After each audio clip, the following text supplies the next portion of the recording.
Sesaat lagi Anda akan menyaksikan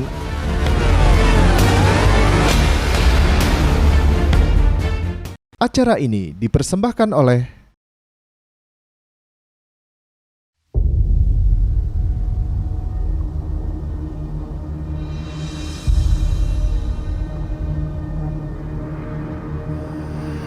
ternyata si talent ini nembus tembok.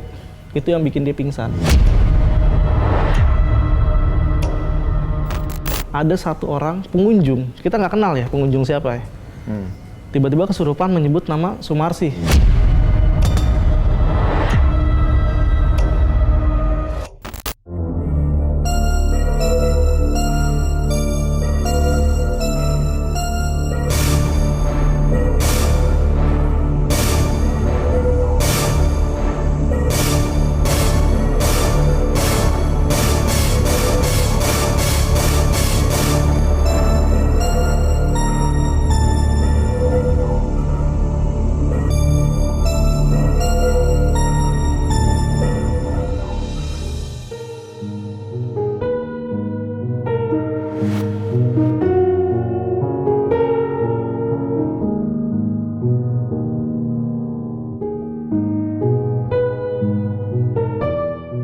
Kembali di kabar misteri, Mystery Seekers.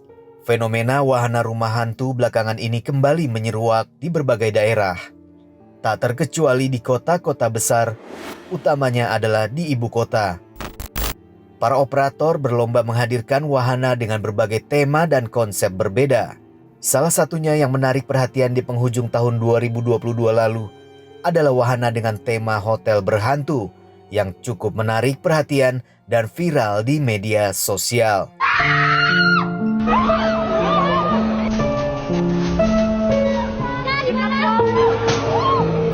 Di luar dari bisnis hiburan alternatif yang tengah digandrungi peminat muda-mudi ini, segudang cerita lantas menghiasi perjalanan para penggiat wahana.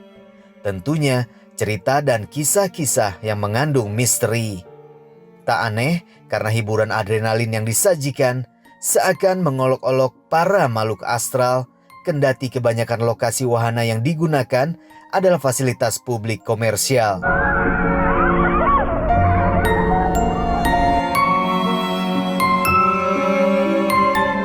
Spesial di kabar misteri kali ini, kami hadirkan perbincangan dengan salah seorang pengusaha wahana rumah hantu dalam sesi keranda, kisah seram di sekitar Anda.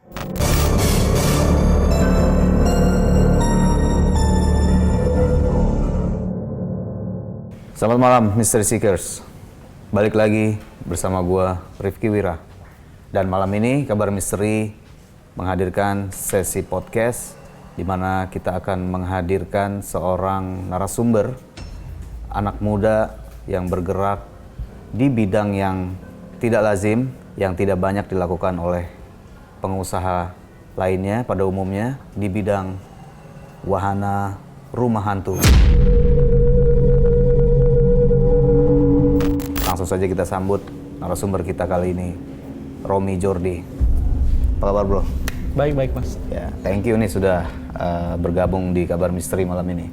Siap. Oke Rom, bisa diceritain sejak 2016 ya menggeluti bisnis jasa rumah hantu. Yes.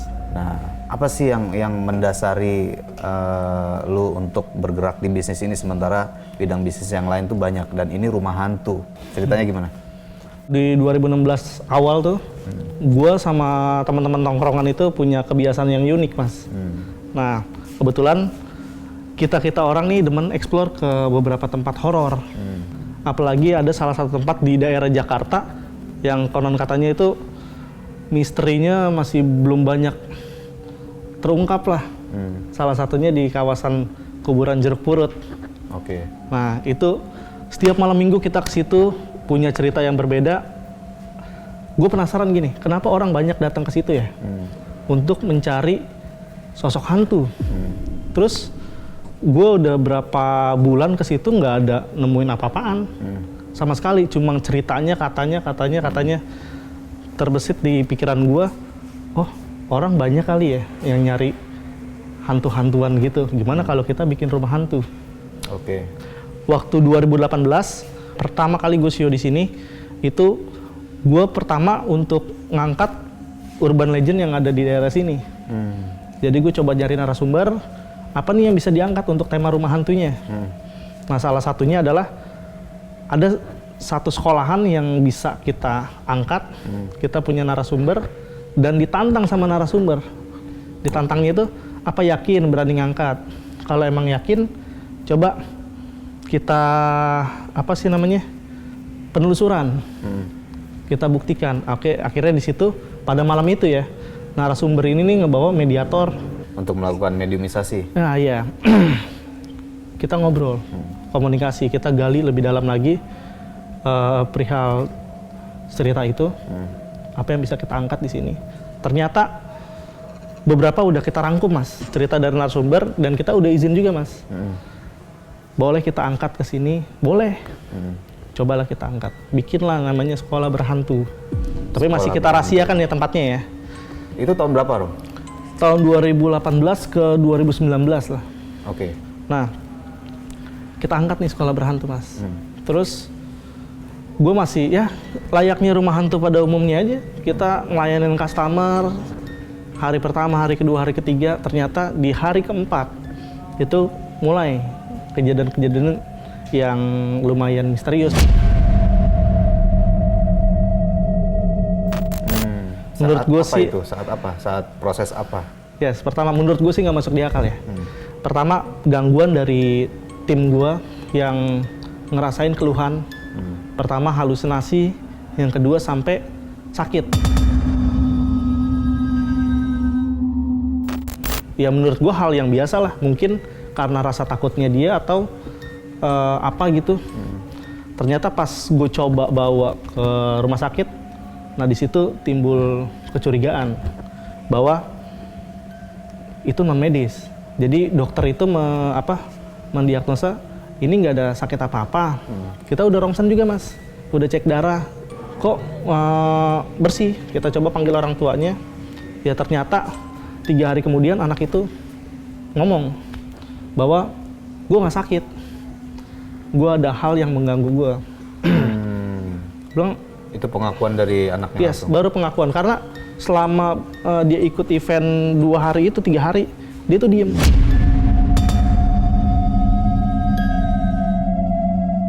Makan nggak mau, diem, ya mata memerah, pokoknya kayak iritasi gitu.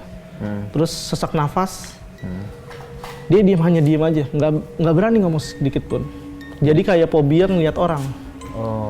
Gue pikir kan, Posisinya anak ini sebagai apa waktu itu? pada saat itu jadi pocong. Jadi karakter pocongnya. Jadi talentnya ya? Iya. Terus next hari diperlakukan hal yang sama. Di hari berikutnya? Sakit juga. Tapi dengan orang yang berbeda. Oh, kru lu yang berbeda, Yes. sakit juga? Sakit juga. Sakit yang sama? No, bukan. Dia tiba-tiba pingsan. Terus gue nggak tahu ya, ibaratnya laki ya, orang kru ini pada saat itu laki. Jarang banget pingsan sih sebenarnya gue. Mustahil. Tapi pas begitu adanya pengunjung, kok dia pingsan geletak, ini ada apa? Terus coba gue komunikasikan, ternyata dia dapat hal-hal yang tidak diinginkan. Kayak contoh, ini impossible yang nggak masuk di akal ya. Dia didatengin sosok, diajak ngobrol, diajak interaksi. Oke. Yang ada di pikirannya dia adalah dia ajak komunikasi, terus di tempat tinggal di mana? Dia bilang di depan. Terus katanya dia kecelakaan. Mungkin talent gue tuh masih nganggap ini talent-talent yang lain. Pas begitu pengunjung mau datang, ternyata si hantunya ini yang diajak ngobrol sama talent gue. Oh. Nembus tembok. Nah itu yang bikin dia pingsan.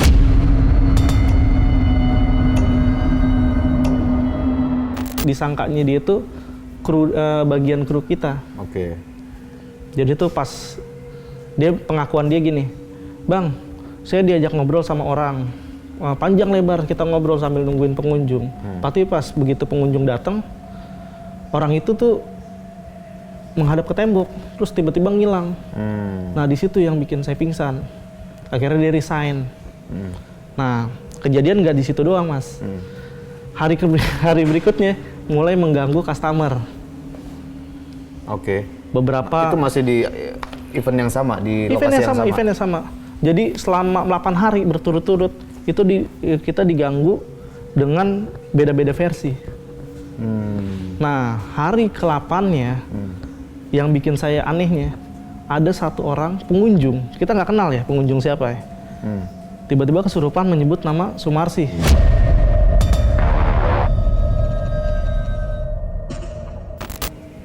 Sumarsi? Yes, Sumarsi. Mungkin menurut gua Sumarsi apalah itu. Ya menyebut sama Sumarsi lah intinya. Terus kesurupan lagi, menyebut nama itu lagi. Orang yang beda, pengunjung yang beda? Iya, pengunjung yang beda, kesurupan menyebut nama itu lagi. Makin bingung Sumarsi itu apa. Sampai hari ke-10, Mas. Ada boomnya kita hari ke-10 itu kesurupan massal.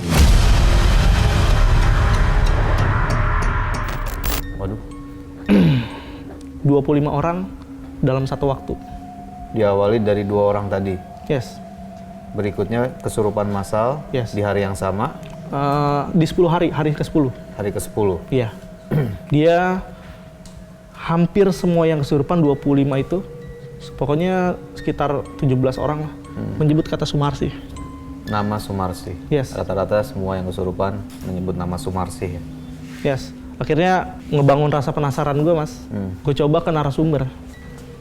Ini ada apa dengan kata Sumarsi? Sorry, narasumber ini siapa? Narasumber ini tuh penjaga sekolah. Penjaga sekolah? Yang ngizinin kita explore ke tempat itu. Terus dia membawa mediator buat ibaratnya perantara untuk izin lah. Apa bisa kita bawa nih nama ini. Jadi yang waktu lu melakukan riset pertama ya? Yes. Nah ternyata dia kaget.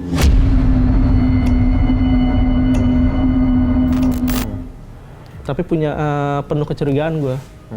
Dia nutupin, ya tau lah gestur orang kaget yang menutupi sesuatu ya. Dia menyebut tidak tahu. Tapi tidak tahunya dia itu lebih menghindar. Akhirnya gue bingung juga, Mas. Ini gimana nih, kenapa? Akhirnya gue coba cari narasumber selanjutnya. Penjaga warung di sekitar situ. Oke. Coba kita komunikasikan, Mas. Dia bilang gini, Sumarsi dulu pernah lumayan berperan di sekolah ini. Lumayan berperan, jadi kayak kalau dilihat dari secara makhluk astralnya, mungkin dia makhluk yang lumayan kuat lah di situ. Oh, memang Sumarsi ini dikenal sebagai makhluk astral? Yes. Jadi kayak cerita urban legend ini Sumarsi itu tuh ada di situ. Oke. Nah, terus gue bingung, kenapa gue diteror seperti ini? Akhirnya cobalah dari tim mencoba interaksi. Kita coba penuhin, kita panggil, coba kita interaksikan. Ya ternyata itu, gue sebenarnya itu dilarang untuk membawa konsep ini ke dalam rumah hantu. Dengan catatan ini terlalu ekstrim. Karena kisahnya Sumarsi itu lumayan keji.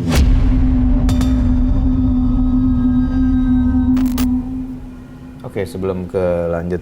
Jadi Sumarsi ini memang makhluk sosok urban legend yang dikenal keji. Dan dia tidak senang. Yes. Di mana kisahnya dia lu angkat di wahana rumah hantu. Yes. Tapi waktu itu memang lu ada karakter Sumarsi nggak sih? Nggak ada. Nggak ada ya padahal? Gue nggak tahu karakter Sumarsi itu apa. Jadi cuma latar belakang sekolahnya aja yang lu angkat gitu? Yes. Ternyata banyak versi dari orang-orang yang gue cerita Sumarsi itu apa. Ada yang bilang katanya hantu yang nutupin telinga orang-orang pada menyeberang jalan rel dalam kereta. Terus ada yang bilang, yes itu setan budek lah istilahnya. Setan budek. Terus dia menyelakakan orang. Oke. Bahkan dulu ada sempat diangkat juga ya ke film ya kereta itu ya. Kereta hantu Manggarai. Ya, kereta hantu. Ya salah satu sosoknya itu di situ itu. Oh, dia masih ada kaitannya dengan cerita kereta hantu Manggarai ya. Terus gue coba penuhin. Apa yang lo bikin ini sih? Gue nggak ngerti bahasa Jawa ya, pada saat itu dia bahasa Jawa ya. Gue kurang paham, tapi ada translator temen gue itu mengerti. Jadi waktu itu saat mediumisasi ya, lu melakukan mediumisasi Iya. untuk mencari fakta tadi. Gue coba mau coba komunikasikan sama dia bahwa coba ditolong jangan diganggu. Kita di sini nyari rezeki, nyari rezeki lah buat teman-teman semua. Dia tetap penuh ancaman, Mas. Dia akan berbuat seperti lebih gila lagi dari ini, lebih ekstrim lagi dari ini. Kalau masih tetap disangkut pautkan. Dilibatkan dalam Yes. wahana itu. Terus gue bilang gini, ya udah intinya seperti apa? Dia minta tutup. Dia minta ditutup. Gue bilang nggak bisa. Secara bisnis kan, ya kita udah ada ikatan perjanjian ya Mas ya. Ibaratnya yang nggak bisa dilanggar gitu doang. Sedangkan si Sumarsinya ini nih minta tetap diberhentikan. Mau pakai cara apapun, kita kasih penyajian, persembahan gitu-gitu, tidak mau. Ya gue cuma bertaruh sama diri gue. Kalau emang ini rezeki gue, tolong dilancarin. Tapi kalau emang enggak, ya udah, tolong lindungin gue. Akhirnya lo berdoa ya. Ya gue bertaruh lah, apapun yang terjadi, ya udah kita jalan. Emang kejadian itu berulang kali. Kebetulan gue sama bokap buat ini rumah hantu. Oh jadi lu ada keterlibatan Yes. ayah lu di sini ya? Ya, pada saat itu bokap yang biasa nanganin orang kesurupan, Mas. Tapi pada saat itu bokap emang ada jadwal operasi yang nggak diharuskan dia datang ke rumah hantu selama 1 minggu. Makin ekstrim lagi. Karena apa? Gua di sini kan yang menghandle ini semua. Berarti kan secara nggak langsung tugasnya bokap pada saat itu tuh lari ke gue semua. Oke. Apakah bisa disebut juga kalau ayah lo praktisi juga, seorang praktisi atau gimana? Praktisi spiritual atau gimana? Kalau bokap sih bukan praktisi ya, tapi bokap lebih mengerti hal itu. Oke. Tapi dia lebih banyak merahasiakan sama gue, nggak banyak terbuka sih. Tapi ada cerita lagi setelah dia operasi, nah gue bener-bener menanganin hal-hal yang menurut gue di luar logis. Gue punya prinsip gini Mas, kalau gue belum ngerasain kecubit, gue nggak bakalan bilang itu sakit. Oke. Nah sama juga gue nggak bisa bilang itu kesurupan kalau gue nggak bisa nanganinnya. Ya pada saat itu kesurupan gue anggap ya udahlah sepele lah gini. Ya mungkin penyakit medis tapi apa gitu, masih nggak ada hubungan sama gaib lah. Kayak sindrom gitu. Iya, sindrom. Masih ke logis lah. Ya. Ternyata pas begitu hari pertama bokap dioperasi, gue coba nanganin 1 orang, tapi dengan bukan penasaran dan kepercayaan ya, tapi malu juga gue. Gue coba netralisir orang-orang yang ada di situ, gue suruh keluar, gue coba nanganin sendiri, ternyata bisa. Nah itu kali perdananya gue coba menanganin orang kesurupan. Nah dari situ baru gue mulai pede, gue mulai ajak komunikasi, itu banyak banget Mas. Ya intinya sih gue mulai pede nanganin itu, terus banyak juga orang-orang yang kesurupan tuh komunikasi sama gue, oh seperti ini, oh seperti ini, seperti ini. Ternyata pro dan kontra Mas. Si Sumarsi Sumarsi and the gang nih pro dan kontra sama penghuni yang ada di sini. Oh jadi ada bentrok nih. Nah ada bentrok. Oke, balik lagi ke tadi yang ternyata lo harus menghandle sendiri ya. Yes. Beberapa kasus kesurupan karena keterpaksaan dan keyakinan lo bahwa semuanya akan baik-baik aja gitu ya. Nah, gimana cara lo menghandle orang yang kesurupan yang pengunjung? Coba bisikin ke gue deh. Apa bisikin ke gue? Lu cukup bilang apa? Oke. Itu. Siapa deh? Dari garis leluhur? Yes. Oke. Apalagi Rom waktu penyelenggaraan itu di mall penuh prahara ini? Jadi lo bayangin deh, rokok asapnya panas ya, baraknya panas kan. Sampai rasa penasaran gue pada saat itu. Jadi ada salah satu kru gue kesurupan, terus dia minta rokok. Gue minta rokok dibakar. Terus gue mau coba apakah ini benar kesurupan apa enggak. Ini gue jujur banget, sorry gue minta maaf banget kalau seandainya kan itu terjadi pada lu ya. Gue nggak sebutin namanya, si S lah. Jadi gue coba gue sundutin rokok ke dia di saat dia lagi kesurupan. Buat ngebuktiin? Buat ngebuktiin bahwa dia itu kesurupan, Mas. Gue coba sundut sampai bara itu mati. Itu nggak ada reaksi apa-apa.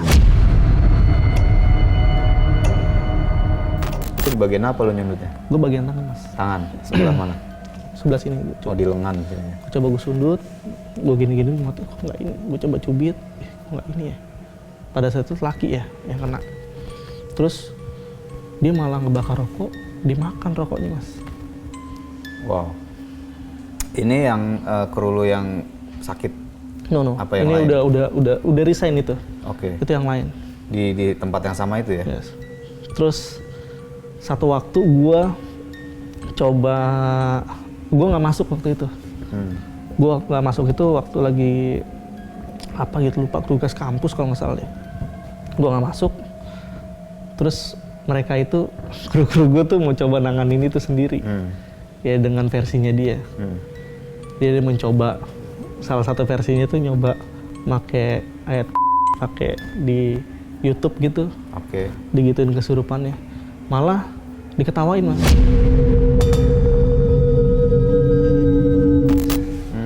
Dia lebih jago lah istilahnya. Terus dia menyebutkan, menurut gue menyebutkan ayat yang fasih. Kata teman-teman gue pada saat itu gitu, menyebutkan ayat yang fasih kayak orang pinter ngaji lah. Dan itu nggak mempan menurut dia. Ya karena dia sepertinya lebih mengerti. Oke. Jadi itu adalah salah satu project lo yang lo dan tim kewalahan menangani kendala-kendala mistis seperti itu ya. Tapi kalau boleh tahu lo di tim lo tuh ada nggak sih, atau lo prepare nggak sih di sebuah event misalnya di tempat yang apa lo harus menyediakan satu orang yang khusus sebelum pembangunan wahananya, lo proses netralisir lokasi kah, dan untuk ngejagain day by day-nya ya gitu. Ada nggak orang-orang seperti itu yang lo rekrut?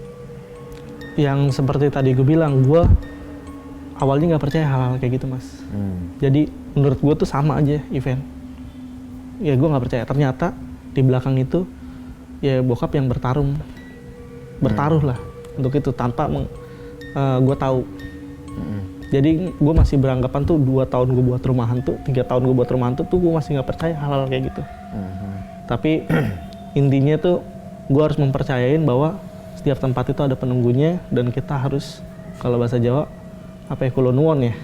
Kulo nuwun. Gitu. Kalau sekarang nih lu lagi ada event di mana atau lagi mempersiapkan event apa nih? Gua nyulap area pasar menjadi perkampungan berhantu. Perkampungan berhantu, wow. Itu apa yang mendasari lo mengangkat tema perkampungan berhantu itu? Gue mau gali urban legend yang ada di sekitar sini. Kemarin kan sempat sekolahan yang gue gali ya. Adanya kendala sosok Sumarti nggak buat mental gue jadi drop. Gue mau coba. Ini tahun ketiga gue buat rumah hantu di pasar dengan konsep urban legend. Jadi insya Allah gue penuh prepare lah untuk saat ini. Oke. Kalau balik tadi ke tahun 2018 yang penuh kendala Mencekam, mistis, ya. apa pelajaran yang bisa lo angkat dari situ yang bisa lo terapkan di wahana terbesar yang akan lo buat? Kalau yang jadi pelajaran adalah gua dulu terlalu terburu-buru, nggak ngambil cerita secara utuh, Mas. Jadi hanya dari satu pihak aja. Satu pihak itu tidak menjelaskan bahwa ini negatif dan positif. Nah, sekarang gue riset penuh persiapan matang bahwa negatif dan positifnya itu gue tampung, apa yang bisa direalisasikan, apa yang tidak, itu benar-benar gue kondisikan lah pada event ini. Oke, memang Mystery Seekers setahun belakangan ini memang khususnya di ibu kota itu marak banget dengan penyelenggaraan rumah-rumah hantu ya. Ada di mall, ada di hotel, ada juga di outdoor ya, Yes. ada yang drive-thru. Jadi di venue yang kali ini itu kan berarti kalau didengar cerita lo yang tahun 2018 Yes, agak-agak spooky ya. banget. Dan waktu itu masih beroperasi. Masih beroperasi, aman gue sampai akhir. Setelah gue mengetahui, oh seperti ini cara mengatasinya. Enggak, maksudnya mallnya itu masih beroperasi. Masih beroperasi, sorry. Masih beroperasi. Terakhir mall ini nggak beroperasi itu 2020 lah. Oke, Akhirnya berarti kosong nih. kosong Sekarang sih. yang Gue kita- sih belum bisa bilang beroperasi apa enggak ya. Tapi kalau kita lihat, memang mallnya lagi kosong gitu. Jadi lokasi kita nih, sekarang kita podcast, mallnya kosong, tidak beroperasi, dan mungkin juga akan lebih horor gitu ya. Gitu ya, Rom? ya? Banget. Lu bisa nggak kira-kira nanti gua kasih satu kamera, lu coba keliling, Bisa. dan ini Mystery Seekers ini benar-benar Romi, tapi berani Rom, bersedia nih. Berani banget sih gue. Dan lu kalau horor lu bilang horor, kalau nggak ada apa-apa ya lu harus bilang nggak ada apa-apa. Yes. Dan lu akan kita tinggal sendiri, kita bekali dengan satu kamera, dan lu explore sendiri. Yes. Mystery Seekers menarik, tetap di Kabar Misteri. Saat lagi Romi akan melakukan eksplorasi di sebuah mall yang sudah 3 tahun kosong. Hanya di Kabar Misteri mengungkap fakta yang tak kasat mata. Thank you, Rom.